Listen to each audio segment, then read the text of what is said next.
Olá pessoal, meu nome é Raquel Pelacani, sou professora de História aqui do curso Supermódulos e hoje a gente vai falar sobre o Renascimento Cultural que aconteceu no final da Idade Média e no início da Idade Moderna. Na verdade, o Renascimento Cultural é um dos aspectos, né, que marcam esse início de Idade Moderna, né? A partir de um viés mais cultural, mais artístico, o Renascimento ele é considerado. Bom, primeira coisa que a gente precisa entender antes da gente começar a matéria especificamente é a gente entender o papel da arte dentro de um padrão cultural mais abrangente.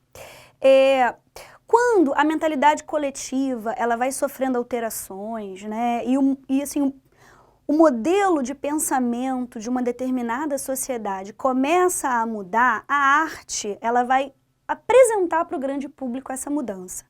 Então a arte ela é uma espécie de termômetro de mudança cultural, tá? Então a gente vai falar hoje sobre essa questão, a gente vai analisar algumas obras de arte, observando a mudança do padrão cultural ali, né? Obviamente a gente está passando da Idade Média para a Idade Moderna, né? Então eu acho que seria interessante a gente inclusive conversar um pouquinho, né, a gente rascunhar aqui uma linha do tempo, para a gente poder conversar um pouquinho sobre essa questão de mudança de padrão cultural.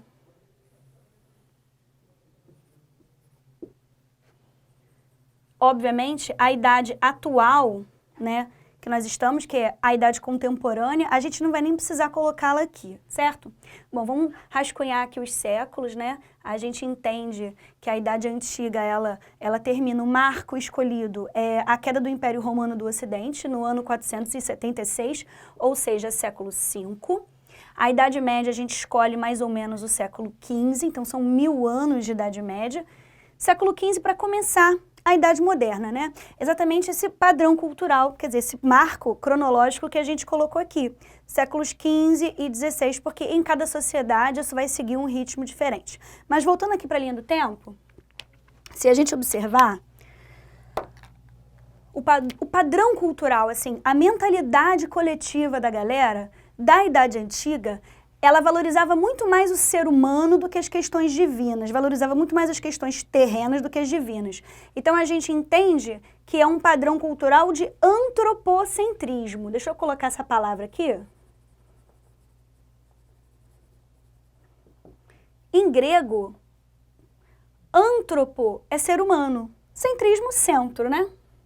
Então, para a galera da Idade Antiga, né, para vocês se situarem aqui, nós vamos considerar uma antiguidade clássica ocidental. Então a gente vai considerar muito mais a Idade Antiga, Grécia Antiga e Roma Antiga, tá? Que são padrões ocidentais que vão interferir muito mais, que vão influenciar muito mais a Europa naquele início, né, de Idade Moderna.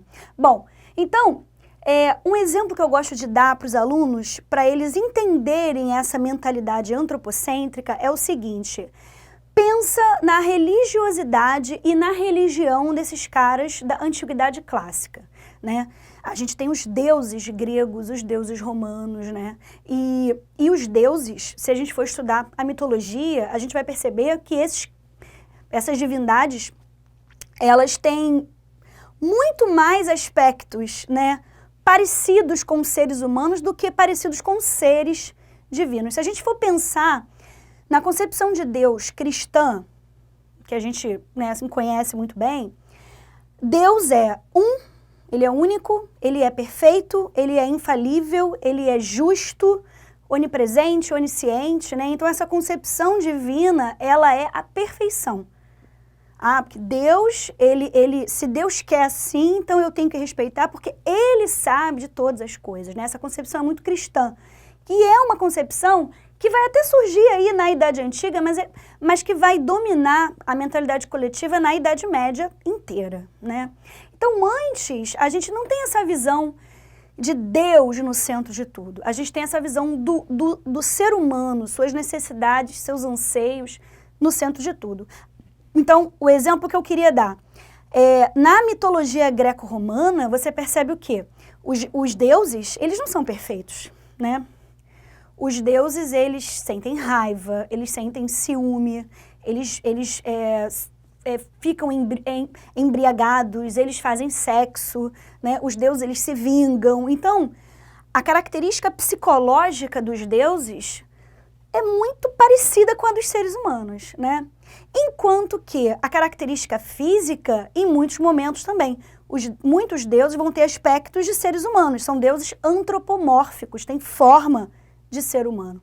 Então, só para vocês entenderem como que o ser humano é uma referência nessa antiguidade. Até a religiosidade se baseia na humanidade, certo? Só que isso vai mudar, né, com o crescimento da Igreja Católica, a formação de todos aqueles reinos de origem germânica ou de origem bárbara, né, como alguns historiadores ainda chamam. Vários desses reis, eles vão se batizar, eles vão virar cristãos, a Igreja Católica toma uma dimensão absurda, né, e vai dominar esses 1000 anos de Idade Média. A gente tem a Alta Idade Média, que são os primeiros 5 séculos, e a Baixa Idade Média, do século X até o século XV, já no momento de declínio, quando a burguesia já começa a aparecer, etc. Bom, então, na Idade Média, essa visão antropocêntrica, ela cai por terra. E a gente tem o teocentrismo aparecendo como matriz ideológica. Lembrando que em grego, theo significa Deus, né? E centrismo no centro.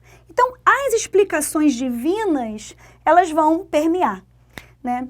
São 1000 anos em que a gente tem a Igreja Católica lutando contra o avanço da ciência, né? Não estou dizendo que a ciência é inexistente. Ela existe, mas ela tem que resistir para sim existir, certo? E o que vai acontecer aqui? Justamente no século XV. No século XV, a gente tem a burguesia, que já surgiu lá na Idade Média. Essa burguesia, ela se consolida, né? É uma burguesia consolidada, ou seja, ela já chegou, já tem o seu espaço, né? Já tem até uma religião, por exemplo, aí durante o século XVI a gente vai perceber o surgimento do calvinismo, né, durante a Reforma Protestante, que é uma religião que nós já vimos isso em sala de aula, é uma religião que vai justificar a burguesia tal como ganhadora de lucro, né, executora de trabalho, capaz de acumular capital, né? Então ela já tem economicamente um respaldo. E agora ela vai buscar um respaldo cultural. A sociedade mudou. Não dá mais para a gente dizer que a partir do século XV, com a burguesia crescendo, o embate entre burguesia e Igreja Católica, né? A expansão marítima acontecendo, novos mundos sendo encontrados e tudo mais, não dá para você imaginar que a sociedade está imutável. Tanto ela mudou que os historiadores deram outro nome, Idade Moderna, né? Então, a arte que vai começar a ser produzida aqui, ela vai refletir essa mudança. Ela vai mostrar para o grande público, olha, mudou, né? Isso acontece o tempo inteiro, né? A gente percebe, porque alguém gravou uma música falando sobre um aspecto que antes era impossível você falar sobre aquilo. E agora essa música fala sobre algo, faz sucesso, as pessoas cantam dentro de casa, fora de casa. As famílias começam a aceitar aquele aspecto que aparece na música que antes era inimaginável. Então isso é uma mudança de um padrão cultural. A música é a arte refletindo essa mudança, mostrando pra gente essa mudança. Os artistas, eles vão, como são seres mais assim sensíveis, né? Eles vão colocando em prática em suas artes o sentimento de mudança que eles estão, né, percebendo, certo? E o renascimento cultural fala muito disso, porque os artistas aqui, a partir do século XV, eles não vão mais conseguir continuar realizando uma arte puramente teocêntrica. Então o que eles vão propor? Eles vão olhar para trás, para o passado mais próximo deles e vão se deparar com essa arte teocêntrica e aquilo não vai bastar. Não, o mundo é mais do que isso. O mundo agora é mais do que isso. Eu tenho Copérnico, Galileu, né? Eu tenho tanta gente assim, descobrindo tanta coisa. O mundo está diferente. Essa concepção não me basta mais. E aí, esses caras olharam para um passado um pouco mais distante e se depararam com o antropocentrismo. Aí, opa, olha só que interessante esse padrão cultural, onde era respeitado o desejo humano, os anseios, os medos, as preocupações, as dúvidas, a curiosidade, né? O ser humano era assim, o aspecto principal desse planeta, né? Então você enxergava o ser humano como fonte de prazer, de beleza, como o único animal que tem o poder de raciocinar, de inventar, de criar coisas, de pesquisar, de produzir ciência, e aí eles vão curtir esse padrão. O que eles vão fazer então? Eles vão promover o renascimento dessa cultura aqui, na Idade Moderna. Então a gente tem renascimento do antropocentrismo influenciado pelo antropocentrismo da Antiguidade Clássica. Agora, muito cuidado. Quando eu digo renascimento, eu não estou dizendo que vai ser uma cópia. Não é uma cópia. É nascer de novo em outra época. Então, a gente tem que guardar as proporções, né? A gente tem que entender que é um outro contexto de evolução tecnológica, né? Já passaram 1000 anos de domínio cristão, então essa galera ela não tem como negar, não. Eu vou aqui negar Jesus, os santos, não tem como.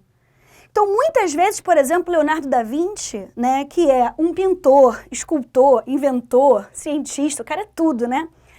No século XV, XVI, ele vai começar a produzir uma arte e muitas vezes a temática é religiosa. Muitas vezes. Só que ele vai colocar, por exemplo, uma Virgem Maria mais humana, sem auréola, segurando seu filho nos braços, porque ela foi mãe, ela amamentou, né, o seu filho e tudo mais. Só que é o menino Jesus, mas tudo bem, é uma criança. Então, às vezes, a temática é religiosa, porque, pô, depois de 1000 anos de Idade Média, não tem como você esquecer que a igreja existe, entende? Mas você vai dar uma carga humana dentro da temática religiosa. A gente vai analisar algumas obras daqui a pouco, né, mais para o final da aula, e isso vai ficar um pouco mais claro para vocês. Bom, vamos seguir então. Né, esse slide ele dá conta de tudo que eu expliquei nesse primeiro momento. Aqui a gente vê a Idade Antiga, cultura clássica greco-romana, sempre lembrando disso, porque a mitologia egípcia, por exemplo, ela tem uma pegada de divinização muito maior do que a grega e a romana. Então a gente vai pegar essa antiguidade clássica mesmo, produzindo cultura antropocêntrica. Idade Média, cultura religiosa católica, lembrando, porque as outras igrejas cristãs elas vão começar a surgir também junto com o Renascimento, tá? Por enquanto, domínio total católico, já a realidade teocêntrica. E na Idade Moderna, a gente tem o renascimento dessa cultura aqui, clássica greco-romana, à volta do antropocentrismo, certo? Bom, então, esse slide, ele vai dar conta de tudo isso que eu expliquei. Aqui a gente tem um conceito de renascimento, que é, afinal de contas, o renascimento, e eu vou ler. Gostaria que vocês aí de casa acompanhassem a leitura comigo, porque é um conceito, é meio que um resumão de tudo que eu acabei de falar, de repente se ficou solto para alguém, é o momento da coisa se organizar na cabeça, tá? Bom, o renascimento então seria um movimento de transformação cultural ocorrido na Europa a partir dos séculos XV e XVI. A cultura religiosa dominada pela Igreja Católica começou a ser questionada, ao passo que a própria Igreja também era apedrejada por críticas. Um padrão cultural que valorizava o ser humano e a vida terrena começou a ser defendido, inspirado na cultura clássica greco-romana. Dessa forma, o teocentrismo começou a abrir espaço para o antropocentrismo. Importantíssimo que vocês entendam que tudo isso acontece de uma maneira processual. Não é da noite para o dia que as mentes humanas vão mudar. Gerações vão vindo, novas gerações vão chegando num mundo modificado e vão começando a ter uma concepção diferente.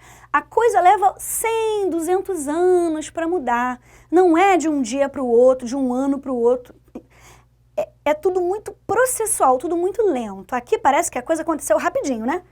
Mas se vocês imaginarem, olha só de Idade Média são 10 séculos, né? Então a coisa está muito enraizada. Então é um processo um pouco mais lento.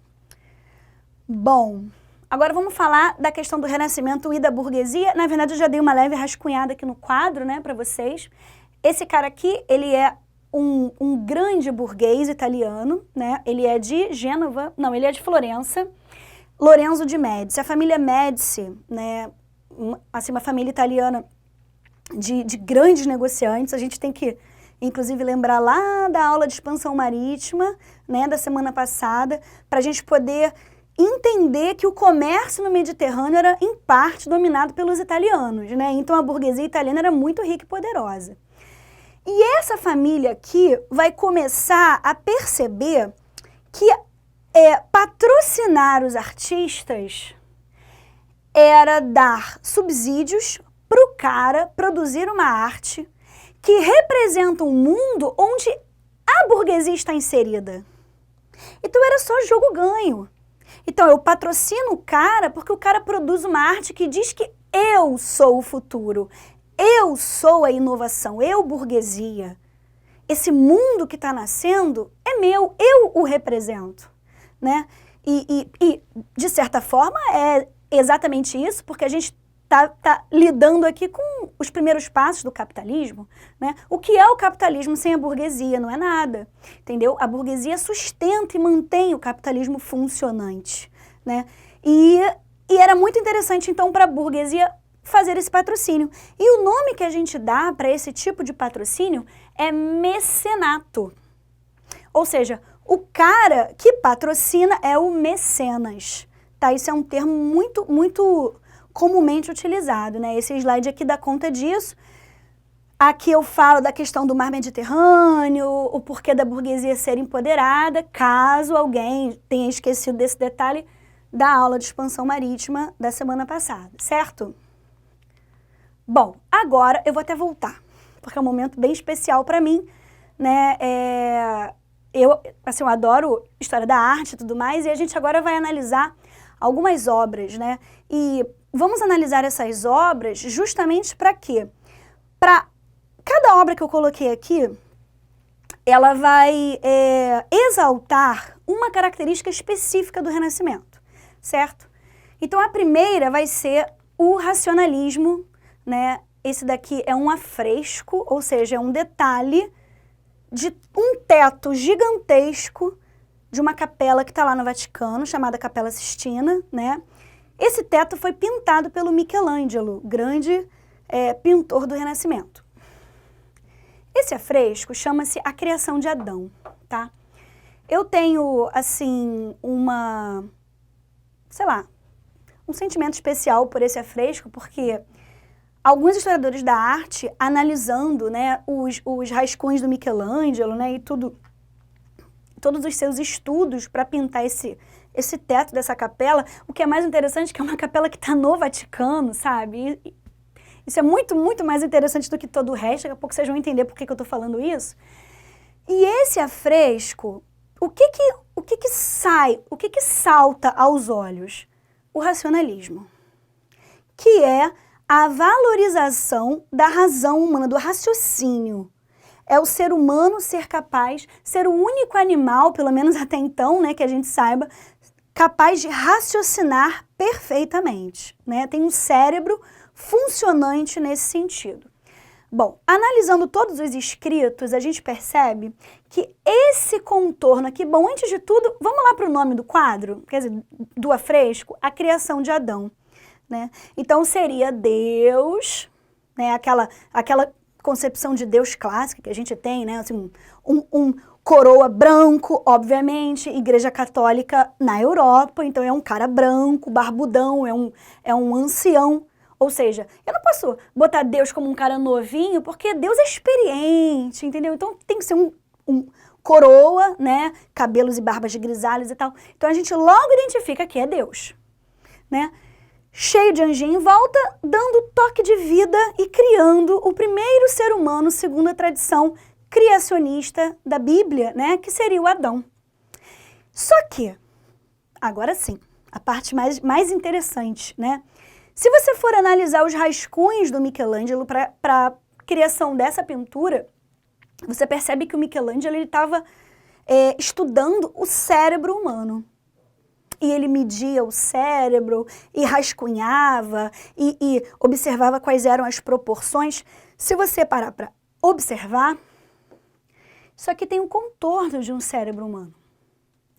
Até a coloração, você percebe que é uma mesma paleta de cores, né? São tons aí parecidos. Tem a ver com a massa encefálica, né? Acho que é isso. O Adriano me deu uma cola. E aí a gente observa que, na verdade, isso daqui seria um cérebro. E aí, o que a gente pode tirar disso? Algumas conclusões, né? O que Michelangelo está querendo dizer? Será que Deus é uma criação do cérebro humano, da mente humana? Será que Adão é uma criação da mente humana? Então ele está valorizando a mente humana. Se Deus é uma criação do intelecto humano, do raciocínio humano, se Deus foi inventado pela mente humana, o homem está numa plataforma de superioridade a Deus. Por exemplo, se Deus é a invenção do homem, o racionalismo é mais importante. Ou seja, o antropocentrismo está na cara aqui, né? Então é uma característica do Renascimento muito comum em várias obras, né, que vocês vão perceber. É claro que aqui tem outras características também, né, mas eu escolhi o racionalismo para a gente falar com essa obra de arte aqui. Muito interessante. Os caras eram gênios, né? Vamos então seguir. Bom, aqui eu tenho um outro quadro, né? Esse aqui não é um afresco, é uma tela mesmo completa, chamada Escola de Atenas, né, que foi pintada pelo Rafael Sanzio. Bom, gosto muito dessa imagem também. Inclusive o Rafael, ele se coloca aqui na pintura, ele está aqui, não sei se vocês estão conseguindo observar, ele está aqui com uma... Só aparece a cabeça dele, aqui do lado do meu dedo, só aparece a cabeça dele com uma touquinha preta de pintor, né? Então ele se coloca como se ele estivesse meio que atrás dessa pilastra aqui, né? Ele se coloca ali por quê? Porque ele, com certeza, gostaria muito de participar de um momento como esse. Aqui eu tenho filósofos, matemáticos, eu tenho cientistas, né? Eu tenho poetas, eu tenho historiadores, eu tenho produtores de ciência e de intelecto da antiguidade clássica. E o Rafael Sanzio quer ficar no meio da galera ali também, porque ele acreditava que esse era o bonde mais interessante de todos, assim, os caras produzindo o intelecto. Aqui eu tenho Pitágoras, Aristóteles, Platão, essa galera tá toda aqui representada, né? Agora não dá tempo da gente ir apontando um por um, eu também não consigo identificar todos, né? Apenas uma parte, mas de qualquer forma você tem aqui uma galera que está escrevendo alguma coisa, está lendo, tá aqui discutindo, aqui também, né? Aqui eu tenho, por exemplo, alguém com um compasso traçando alguma coisa, esse cara que seria Pitágoras, obviamente fazendo lá um triângulo, de repente é a única coisa de Pitágoras que eu sei, que é o triângulo pitagórico, né? Enfim, a galera tá aqui produzindo conhecimento. E o que é mais interessante, são pessoas que nem sempre eram contemporâneas, né? São pessoas que não conviveram, mas na cabeça e na imaginação do Rafael Sanzio, todas estão colocadas num mesmo lugar, que seria a tal da Escola de Atenas. Lembrando que Atenas é a polis grega mais intelectualizada de todas. A gente tem duas principais polis, né, que são as polis que a gente mais estuda. Polis, para quem não sabe, é uma cidade-estado, né? Todas as polis juntas constituíam o mundo da Grécia Antiga, né, que não tinha um poder centralizado. Cada polis tinha o seu governo independente.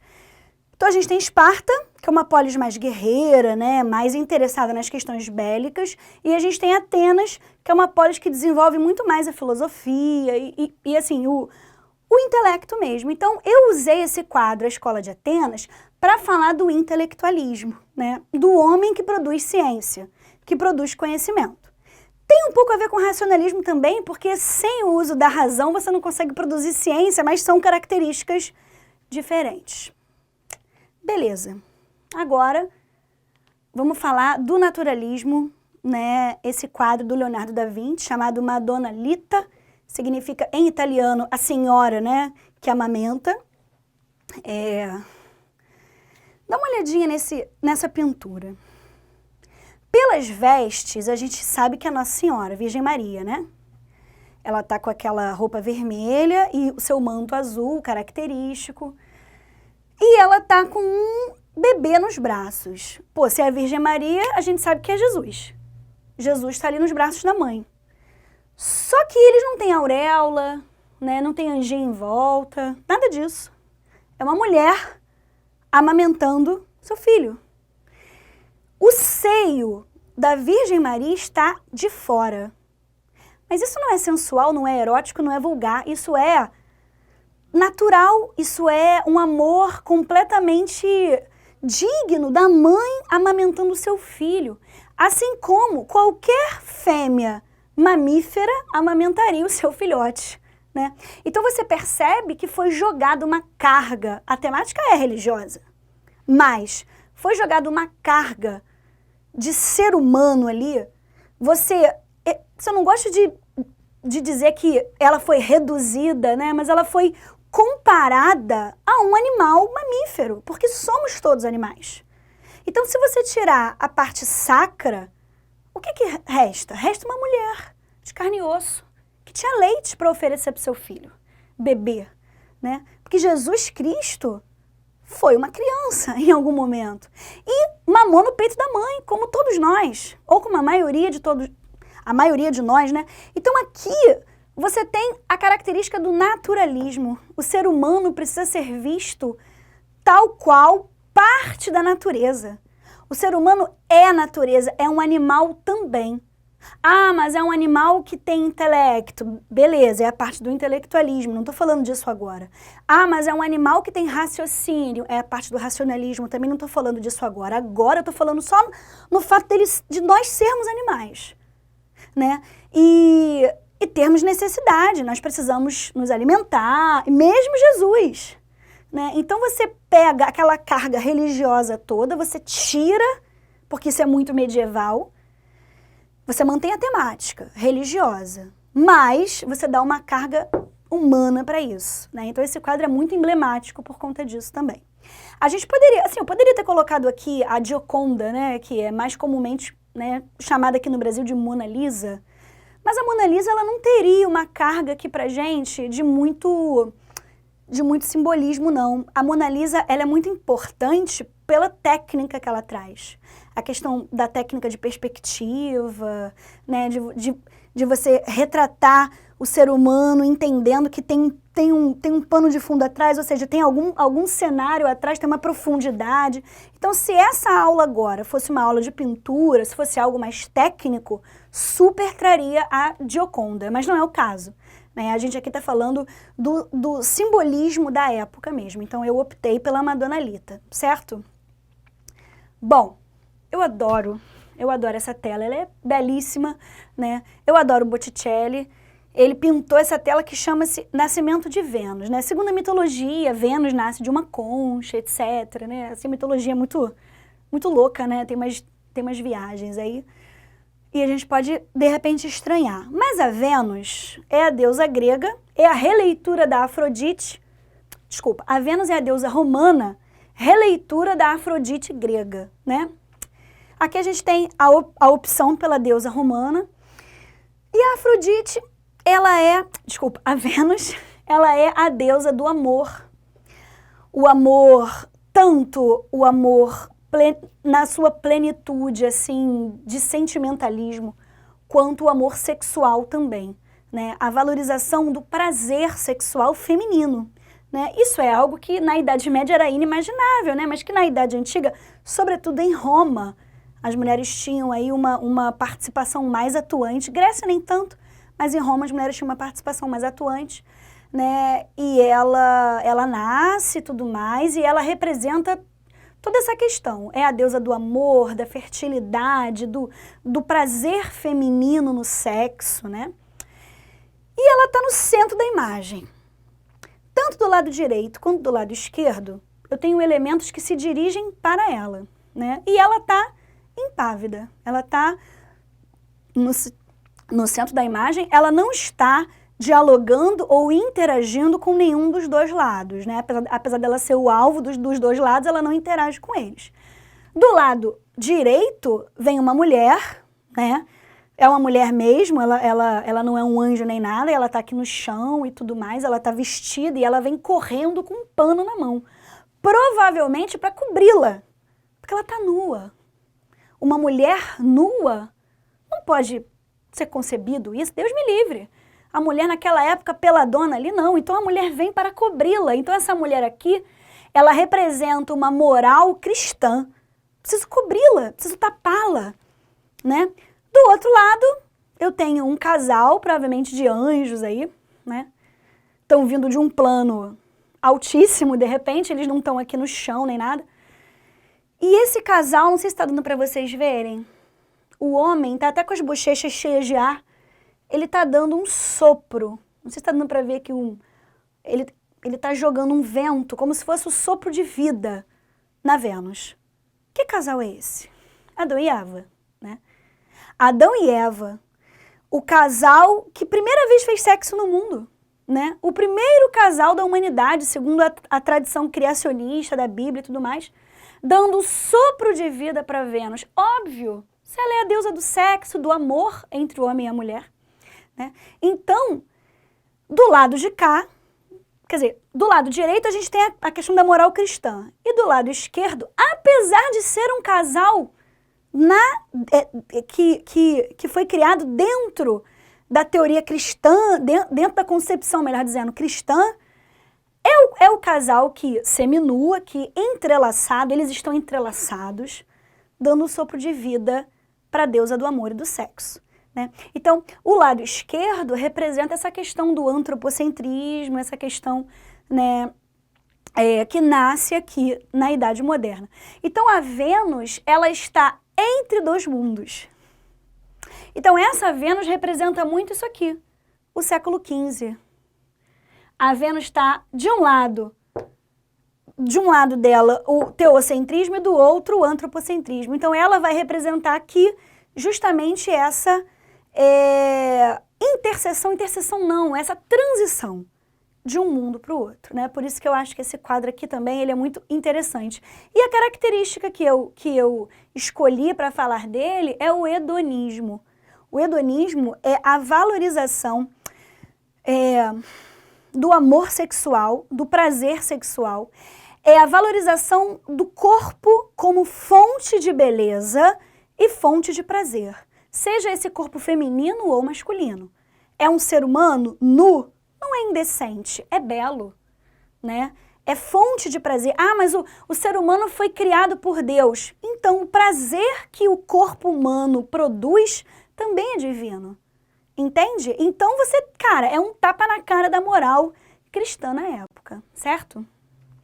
Vamos seguir, então, para a gente falar da nossa última tela, né? Essa tela aqui do Rembrandt não é uma tela renascentista, tá?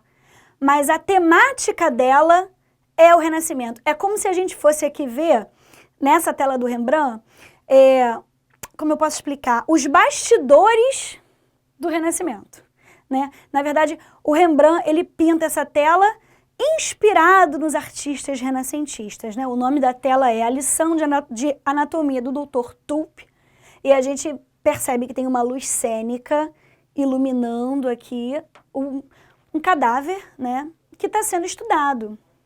Esse aqui, o Dr. Tulpe, seria esse, o médico, que está ali, ó, mostrando, né, as vísceras, os órgãos e tal, e todos os outros tomando nota e observando atentamente, né?